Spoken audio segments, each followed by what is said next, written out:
Today, I have the beautiful Kamini Wood on the Awakened Feminine podcast, and she's joining me all the way from North Carolina in the USA. Welcome to the show, Kamini.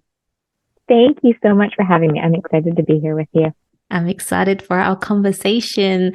Before we get started, I'd love for you to share with our audience who you are and what you do. So, as you mentioned, I am in North Carolina. I work with individuals. I call myself a certified coach, but really what I'm all about is working with individuals on their human potential. How do they move themselves forward? Really working through what's holding them back, whether they be false beliefs, limiting beliefs, and helping them understand and become aware of those things so that they can either move forward professionally or personally or both. That's my professional world. Personally, I'm also the mom to five. My oldest is 21. She's a professional ballet dancer. I have a 19-year-old, almost 17-year-old, 14, and 9-year-old. So when I'm not working, I am busy being mom for sure. Oh, wow. How do you even have a 21-year-old? You look so super young. Thank you so much for saying that. I'm totally going to take that. I'm going to take it and appreciate it. What? Wow, you're a busy lady. I have two, and half the time I'm like, what's happening? You have five. That's wow. I do have five, although I do say to people they're not all little anymore. So definitely makes a difference. Definitely makes a difference. Although they still need you. They definitely still need you. Yeah. Different challenges, right? Different ages. So yeah.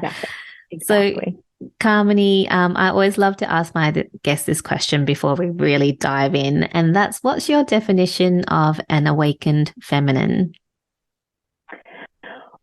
My definition of an awakened feminine is somebody who truly knows who they are from a value standpoint, as well as what their needs are, and also can carry themselves with that softness, but also match that with sometimes the masculinity that we need in order to move through the challenges of life.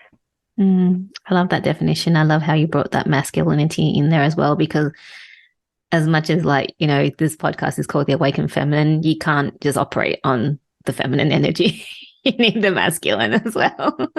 There's always that match of softness with, and I don't want to say toughness, but there is that it's the yin yang, right? It's you can't have all great. I've talked with my clients a lot about this, but we can't just push away negative or quote unquote negative feelings, because with the negative, we can have the positive and vice versa. Yeah, definitely.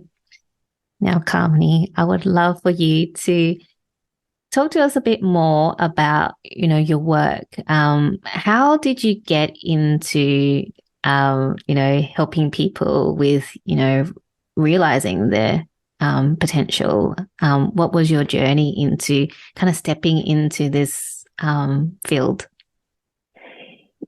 I appreciate that question so much, because so often those of us in this field or these types of fields, we have our own personal experiences that led us there. And I'm no different. So growing up in a predominantly white town in Connecticut, my parents were immigrants. So they were really working very hard in order to provide for my sister and I. I definitely stuck out, a name like Kamini. I was darker than all the other kids. And so from a very early age, there was this part of me that wanted to figure out how to fit in. And the way to fit in and belong, as my 5, 6-year-old self figured it out, was to please others, to make sure that they were happy with me. So that started me on this journey of people pleasing. It really developed that personality trait. And then that coupled with watching my parents work so hard, I did not want to be a burden. Again, this wasn't a conscious thought. This was just my 5-year-old, 6-year-old self working things out. And so my perfectionist personality really took hold, where it was, I want to make sure people are happy with me, and I also don't want to cause waves or be a burden. So let me not make mistakes. Let me not fail. Let me do the right thing all the time and never make a mistake at all, because then that would cause difficulties for my parents. So you take those two things and you carry them into adulthood. Obviously, as I mentioned, had 5 kids. I was working. I started off in the .com industry and ended up being a project manager. Ended up working my way through that, and then started running my husband's law practice. Did that for about 15 years, actually. And in that realm, from a professional perspective, in both of those elements, I was really working with individuals on helping them figure out, who they were so that they could show up their best self at work, so in the context of work. Within the law practice, I did start, really working with people on their personal goals and aspirations as well. But that was happening on one side of where I was in my life. Personally, my kids were getting older and they were starting to show up as people pleasers and perfectionists. And I was recognizing those traits that they were taking on as learned behavior from how I was showing up. And they were really my catalyst to recognize, wow, this is something that I personally might want to take a look at, because it's not always healthy. Like, there is healthy perfectionism, there is healthy quote unquote people pleasing, but it can also turn unhealthy. And from where I was always putting other people ahead of me. I had sort of lost what it was that I really wanted and needed. So I went through my own self transformation. As I did that, I recognized that the parts of my work that I really enjoyed was helping people grow into who they wanted to be. And I realized that I had been through this experience and went through my own journey because it was teaching me and I was learning, and I could take those two things and take them and help other people do the same thing.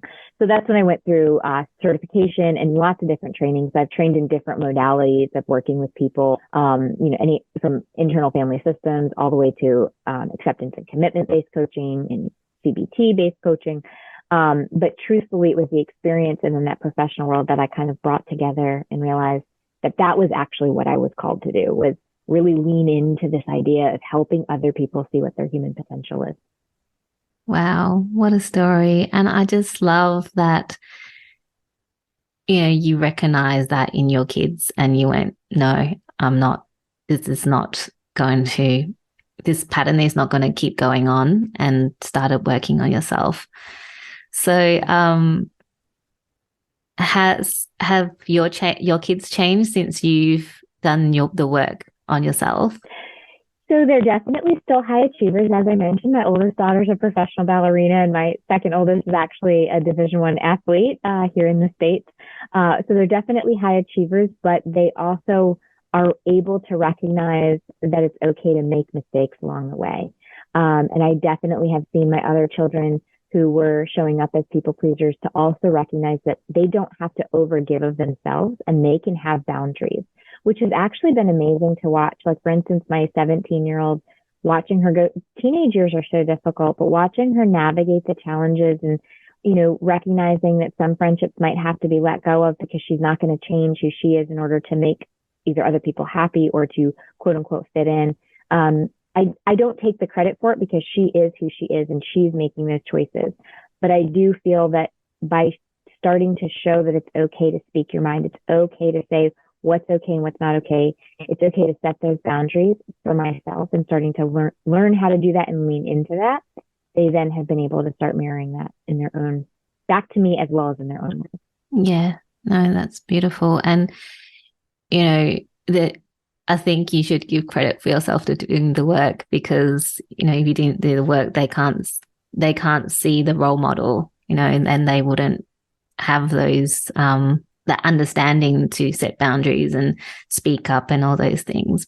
And what a gift for your kids, because it is, I think a lot of women who go into coaching, into mentoring, like for myself, I did it also because I want to be that role model for my kids, so that they don't have, same as you, the people pleasing tendencies, those things, no boundaries, all the things that perfectionism, all those things, and being able to teach them. And obviously, like you say, it's up to them to whether they decide to take it on board or not. But I just really love that, you're able to Thank give you. that to your kids. Yeah. Yeah. So I want to ask you, so with yourself then going through this journey of going, all right, what's happening here? Why am I people pleasing? Why is all this perfectionism? And you did talk a bit about that in your journey, why that has developed. What really helped you to start healing those parts of yourself? For me, it was a lot of coming back home to self, where I took the time to recognize and really name for myself, what is it that I actually value and what is it that I actually need? Because what had happened through the journey into adulthood, being that people pleaser, more so than the perfectionist at that time, was really letting go of what I truly valued, what I truly believed, and what I truly needed. And it was in deference to those around me to ensure that they were okay. They were happy. Their needs were being met. Whatever their goals and aspirations were, that's what took precedence. And so for me, the hardest part was at the beginning, where it was, oh, wow, this is uncomfortable for me to start actually paying attention to what it is that I need, or what it is that are, what are my boundaries? And also to the extent of starting to set boundaries too, because the truth is, when you are a people pleaser and you start coming home to self and you start recognizing who you are and the boundaries that you want to set with people, people aren't used to it. And so they're going to have a reaction to it. I'd love to say that it's great. If you don't have boundaries, just go ahead and set them and everything is fine. But the truth is that people know you and they've seen you show up a certain way. And so they get uncomfortable with you showing up a different way. And what I will say to many people is, the people that are meant to be in your life, the ones that truly love you for you and not because you were people pleasing, for instance, are the ones that might be uncomfortable at first, but it'll settle back down. Everything will get back to a new normal. The people who do not and are not capable of accepting the new boundaries that you've set are the people that were benefiting from you not having them and were really only with you for that overfunctioning that you were doing. And so that's really important. And I just really want to point that out, is people will often say, well, was it easy to set boundaries? No, it's still not easy to set boundaries to this day, because you're constantly needing to either set boundaries or reset them. But it's really important to recognize that if you know what your values and needs are, then you're able to see forth as to what you need to set as your boundaries. Mm. Thank you. I actually needed to hear that today, because I've been going through a bit of changes in friendships, and what you say, it really is when you start setting boundaries, and the people that were taking advantage of you not having boundaries are the ones that get really uncomfortable and can't deal with it. So thank you for sharing that, because I think I needed to hear that message today. Yeah, just a reminder. Yes. Isn't it? It's great when we do. I don't know. I find that it's the synchronicity of the world sometimes, right? Yes, definitely. I find every time I do a podcast, I'm like, I needed to hear that. Or it was like, oh, I needed to learn that. Oh, that's the person I need to learn it from. Yeah. And I just love it. I just absolutely love it. And that's why I love podcasting and meeting beautiful women like you. I'm just like, oh, it's so good. Just learning and listening to what you have to say. So, That's why yeah. these conversations are so powerful, because I too take away and learn, and just, there's just so many nuggets, as well as just being able to recognize that other people are experiencing things just like we are, right? Because so often, if we're struggling with boundaries, it's nice to hear that other people have that same or similar experience, so they don't feel so alone. Yeah. And I love just reminding people that they're never alone in their journey. There's always someone that can, support them, help them, or just hold space for them. And sometimes that's all you need. So, yeah. I wanted to ask you about, okay, so what you're saying, it's still hard to set boundaries. And it also is still kind of like a situation by situation basis as well. But say if someone's like, okay, I'm doing this, I'm setting boundaries, I'm not, letting people take advantage of me anymore. Mm-hmm.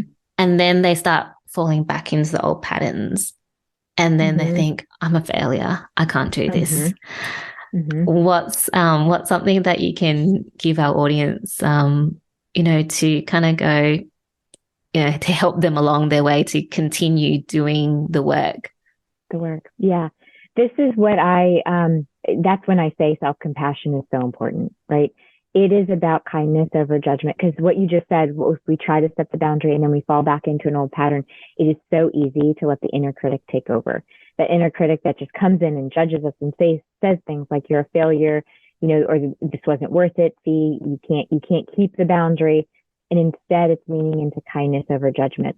And what did I learn? What can I take away from the situation? So if you're setting a boundary and you fall back into an old pattern, it's noticing that critic. I'm not saying push it away, because if we avoid something, it comes back, right? So it's about noticing it, naming it, and then leaning into, while I'm noticing that I'm judging myself as being a failure, what actually happened here? Let's get curious about what occurred. Maybe there was a part of us that got scared, or maybe there's a part of us that was fearing somebody's reaction that pushed us back into an old pattern. And then we simply, through kindness, say, and what have I learned from this? Maybe it's, I need to continue to set that boundary, or I need to work on holding space for myself and really recognize that that person is going to push my boundary. And so when I'm interacting with that person, maybe I just need to be a little more aware and a little more assertive with that specific person. So instead of judging ourselves as a failure, instead it's, what can I take away from this situation? How can I apply that moving forward? And to what you just said before is, there is support. So it's recognizing that other people also struggle with things like this. So asking other people, what have you done when you tried to set a boundary and maybe fell back into old patterns? Because we can learn so much from other people. We don't have to go about everything ourselves. And then of course there's the third part of self-compassion, which is, being in this present moment. So yes, that boundary fell apart in the past. We can't go back and undo it. So it's, what do I want to choose to do here and now in this moment versus trying to undo the past because we can't. Yeah, that's such great advice. Yeah, bringing it back to the present moment, I think, is just so important. Yeah, like you say. And the thing is, we always kind of go back to the past, right? And that's when our monkey brain's like, let's think about the past, let's think about the future, but don't think about right now. I think there's a study out there. I cannot remember who did it, but there's a study that said 47% of our day is either in the there or then, meaning we're either there in the future or we're in the then in the past. And so it's really about, how can we bring ourselves back to this moment right here, rather than spend all this time ruminating over stuff that's already happened or worrying about stuff that may never come to pass. Yeah, exactly. Okay, so I'm going to use this example where, someone's gone and started setting boundaries, and then they're like, all my friends are gone. What am I going to do? And then they start getting, so it's not that they're kind of falling back. They're like, oh, I'm being really good and setting my boundaries, but like all my friends are leaving me. What do I do? That fear, how can they navigate through that fear of that they will have no friends left? Navigating relationships. I think that's something that's really important that people don't talk about.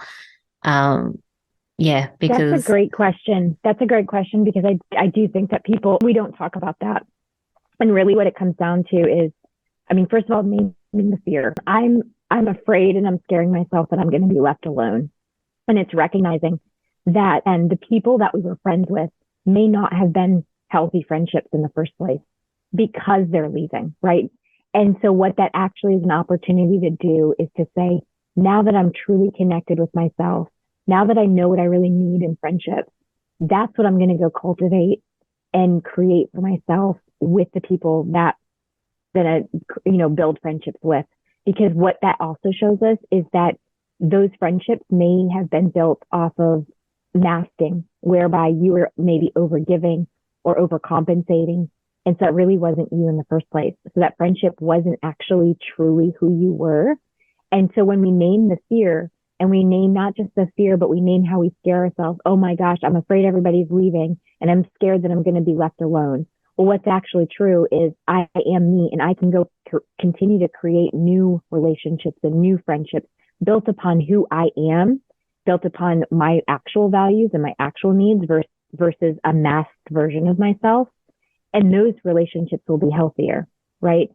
Because oftentimes the people, again, that leave when we set those boundaries are the people that weren't authentically connected to us in the first place. They were there for a version of us that was probably overgiving and overfunctioning. And when we were no longer willing to be that person, they didn't want to have a relationship with that person. Mm. And it's about giving ourselves permission to become non-attached and to release that and recognize that we can create more secure relationships with friends that actually will honor and respect our boundaries from the get-go. Yeah, thank you for that. And what you'll find, I think, what I found in my life is when I start setting boundaries and those friends kind of left, and I'd attracted new people into my life that actually love me for me. And it actually never ends, because as you start, doing the work, then you start setting kind of new boundaries, and then some other people will leave. So it's just this continuous process of people coming and going. But like you say, the people that are meant to, that love you for you, they stay no matter what. No matter what. Yeah. And that's the thing too, is as humans, we all are growing and evolving. And so as we grow and other people are growing in their way, sometimes we do get to that point where we're no longer complimenting each other. And it's not about failure at that point, right? A lot of us look at ourselves and we say, oh my gosh, I failed because this relationship ended or this friendship ended. And really, it's not about failure. It's recognizing that we all continue to grow and evolve. And there are times when two people in any type of relationship, again, romantic or friendship, they just no longer complement each other. And that's okay. A lot of times when I'm talking to individuals, I'll ask them, how many friends do you still have from kindergarten? And most people, not everybody, but most people will say, I don't even remember the kids in my kindergarten class. And it's because everybody grew and evolved and there were no hard feelings. And it's the same way when we set boundaries, for instance, and somebody leaves our life, it's not because we failed or even that they failed. It was that we no longer are complimenting each other. Thank you for that. A few questions popped in since we've been talking, and I'm going to ask you one by one, and hopefully I remember all of them because I just work by whatever comes through. So the first question, because this is the most recent thing that you talked about, the values. So where you were talking about when you started doing the work, what you had to do first was actually, get clear on what your values are. And I find just, for me working with people and just even talking to people around me, most people don't know what they value. So can you give our audience a tip on how they can find out what it is that they value in their life?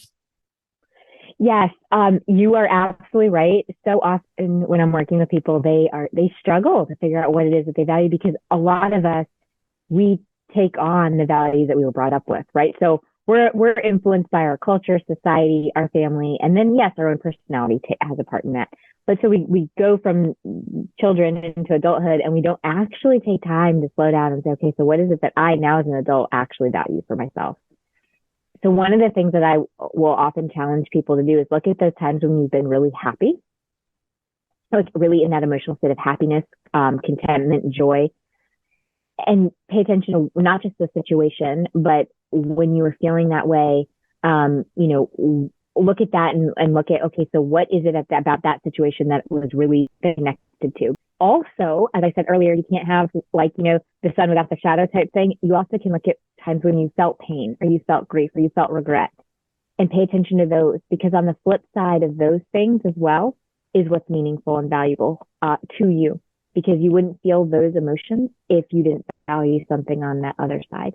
So taking time to slow down and look at both, that'll give you an indication of what it is that you find meaningful most in your life. Thank you for that. That's gold. Thank you. The other, and at the beginning, I remember you saying that, there's healthy people pleasing and there's healthy perfectionism. Can you talk a bit about that? I haven't heard people talk about the healthy version of people pleasing. People are like, people pleasing is bad and perfectionism is bad, right? So can you talk about, what it is? What does it look like to, be that healthy people pleasing or healthy perfectionism? Because, I'm really interested to know your take on it. Yeah. So with healthy people pleasing, there is, as a parent, for instance, we do people please as a parent. Like we do want our children to be happy. And so the unhealthy version is over giving and over functioning and making sure that you do every single thing that you do, maybe helicopter parenting, right?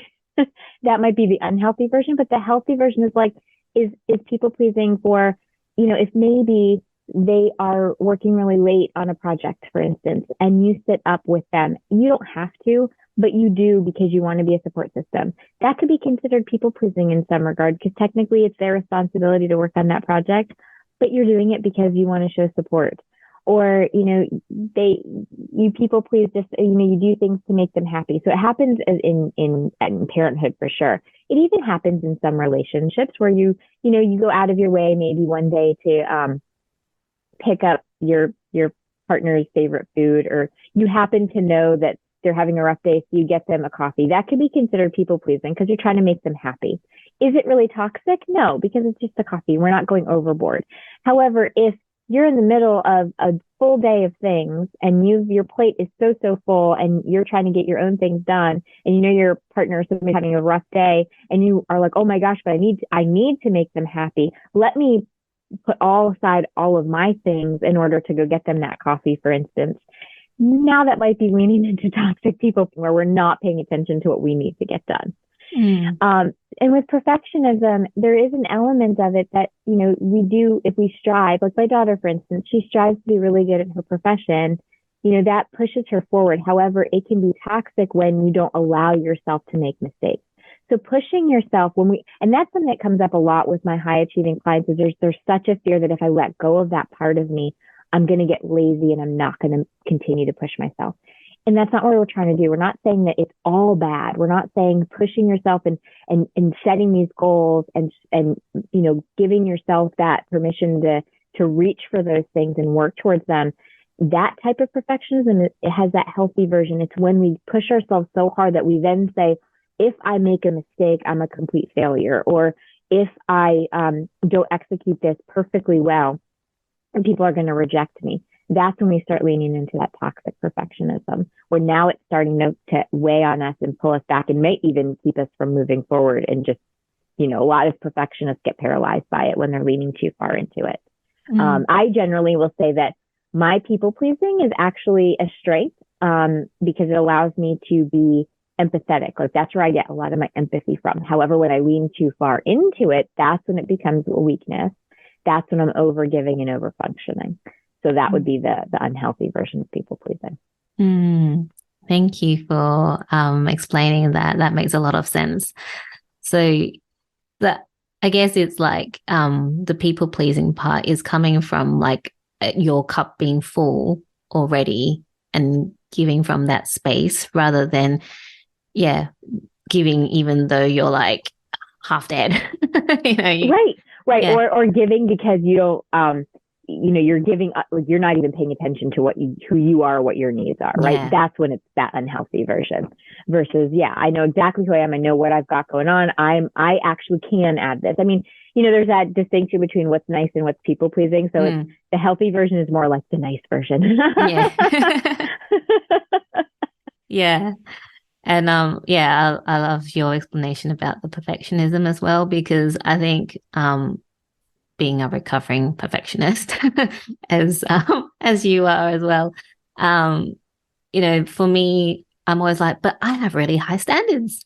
So then, people say, if it's done, it's okay, kind of thing, like let go of that perfectionism. But I'm like, there's still a standard that I feel like I need to get to, because you can't just kind of let yourself go and go, oh yeah, it's done, but there's like typos and everything.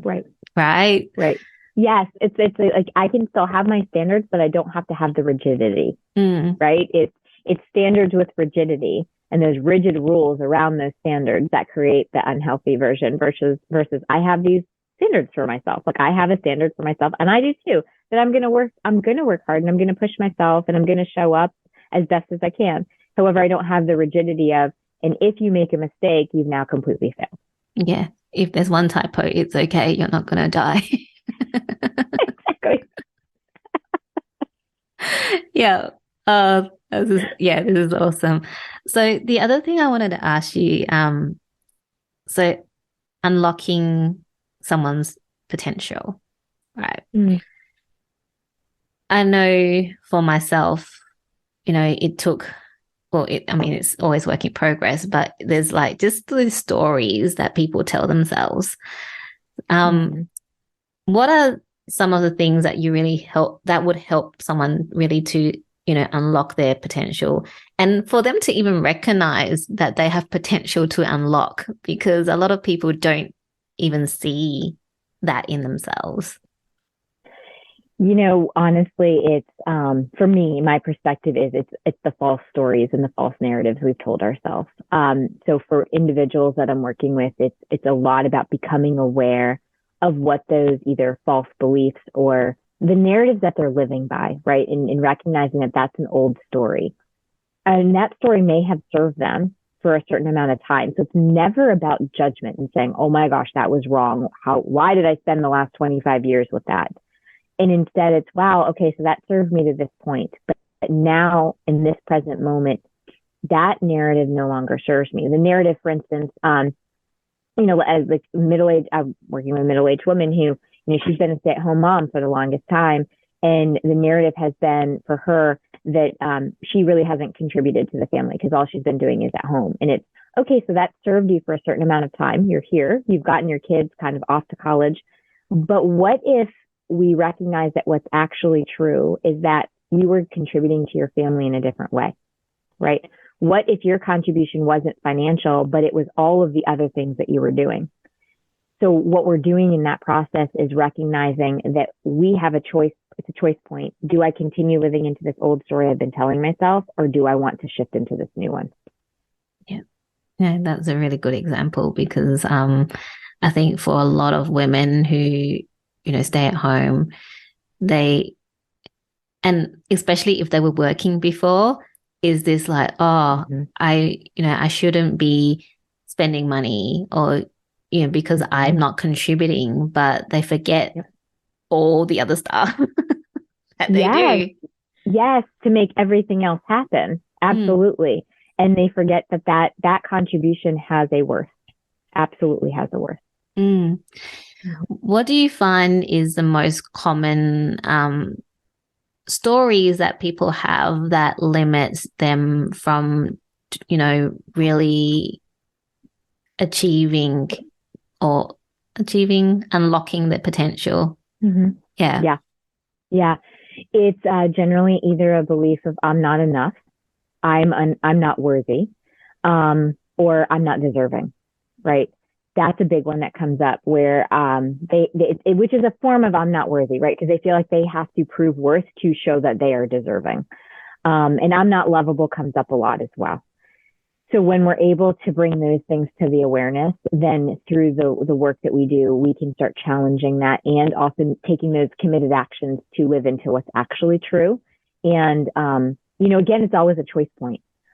Yes, maybe that has been the belief that has been kind of riding in the subconscious. But now that we've brought the subconscious to the conscious, what do we choose to do with that information? Then we can say, well, actually, maybe that is the story that I told myself, right? Like I told myself the story that I was a burden if I made a mistake. Mm, Oh, wow. So for me personally, I can now that that's in the consciousness, I can slow down and say, just because I make a mistake doesn't mean I'm a burden. It just means I'm human and I made an error and I can learn from it. It doesn't mean I'm not going to be upset about it. So it's not about pushing natural emotions away, but it's giving room to say, I no longer have to live into that belief that I'm a burden. And once I release that, now I can live into my potential of saying I can try something that might not be something I've ever tried before. And if I make a mistake, it doesn't mean that I've created a problem for everybody else. It just means I can learn and grow from that and maybe try again. mm. Yeah. And then bring it all back to that self-compassion because Exactly. that never ending work that we Yes, yes, have to do. exactly. Yeah. Yeah, yeah.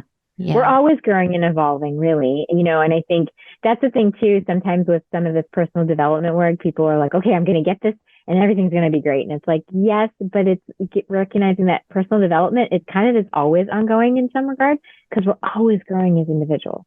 Mm. We're always growing and learning and recognizing that that's just part of the human experience. Once we recognize that and we accept that, it's like we give ourselves room more to make mistakes, but also to recognize that there's no quote unquote end point. Yeah. Yep. As much as you're like, I just arrived at my destination, and then you're like, no, I didn't. I have to keep going. I got to that point. Okay, I'm ready to learn. What else am I ready to learn? There's Yeah. going to be another challenge. I mean, that's what life does, though. You Yeah. know. And that's what makes it interesting and beautiful because, gosh, how boring would it be if you just kind of got to a destination and you're just there? Yeah, exactly. It's like, what do I do now? I've reached this place and I'm just here. Yeah. Eventually we get bored, right? Even on the Yeah. best vacations, it's like, okay, and Yeah. You can't sit at the Maldives and like drink a cocktail every day, right? You eventually will get bored. Yeah. This has been such a like fun conversation, Kamini. I wanted to ask you because I'm just, aware of the time. What is that takeaway that you want our audience to take home with them after listening to our conversation today? well, in terms of really unpacking and learning and recognize that we all have this human potential, I do think that it's important to understand that life it's a journey and it's always happening through us and for us. And when we come at it at that rather than life is happening to us, we really do open that door to our own human potential. Because what we're doing there is recognizing that experiences and challenges, if they're happening for us and through us, we can grow through them. And that's when we really harness our potential. Mm, that's such great advice. Thank you. Thank you for sharing that. And I really want to know from you what's currently setting your soul on fire. What is currently setting my soul on fire? It's a couple different things. One, watching my children grow into adults has actually been this. It's exciting, nerve wracking, but also just it is setting my soul on fire to see them grow into their own adult individuals and figuring out what they want to do in this world. And then my work truly is setting my soul on fire right now. I am totally drawn into the work that I get to do with individuals, and seeing them start to recognize their own personal power as well as their uniqueness. Just it truly does light me up. I start my work at the beginning of the day is over, and I kind of look around wondering where the time went because I was just so engaged in what I was doing. Mm, that's so beautiful. Thank you for sharing that. And Kamini, if people want to work with you or find out more about you, where's the best place to go? My website, 𝐊𝐚𝐦𝐢𝐧𝐢 they can learn all about me. And then, of course, I am on social media outlets. So Facebook, Instagram, Pinterest, all with the handle, it's AuthenticMe. I will have all your details in the show notes so people can reach out to you. Thank you so much. It's been such a great conversation. Thank you so much for having me. I've truly enjoyed it.